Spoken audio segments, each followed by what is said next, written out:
In a small, quiet village nestled between towering mountains, there lived an old blacksmith named Aiden. His hands were calloused, his face weathered, and his heart heavy with the weight of countless hardships.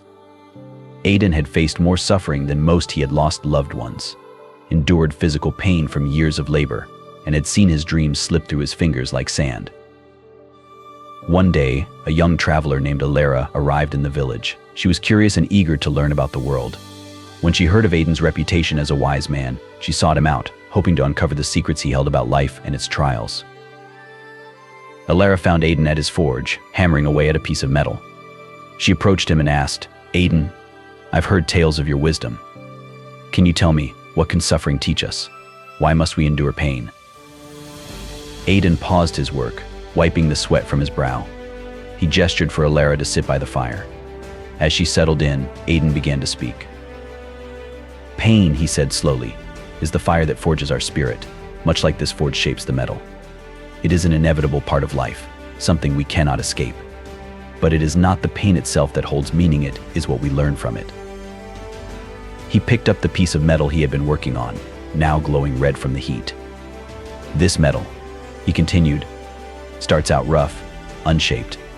But with each strike of the hammer, it transforms. It becomes stronger, more defined.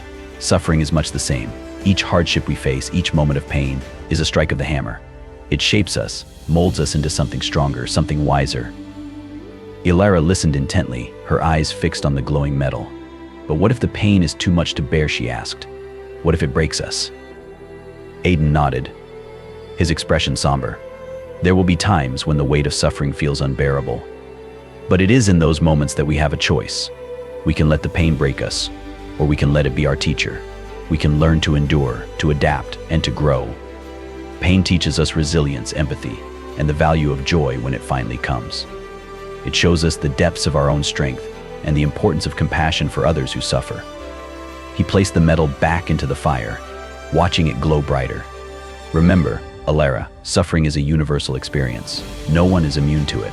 But it is through suffering that we find our greatest lessons. It strips away the illusions of life and reveals the truth of who we are. It teaches us humility, patience, and the understanding that even in the darkest times, there is a light within us that cannot be extinguished." Alara sat quietly, absorbing Aiden's words. The fire crackled softly, the warmth of its glow a stark contrast to the cold truths being shared. After a long silence, she spoke, "Thank you, Aiden. I think I understand now. Pain is not our enemy, but our teacher." Aiden smiled, his eyes filled with a quiet wisdom. "Indeed, Alara. And the sooner we embrace this truth, the sooner we can begin to heal and grow." With that, Alara left the forge, her heart a little lighter, her mind a little clearer. The mountains around the village seemed less imposing, the path ahead less daunting. She knew that suffering would come again, but now she was prepared to face it not with fear, but with the understanding that it was a part of her journey, a teacher guiding her to become the person she was meant to be.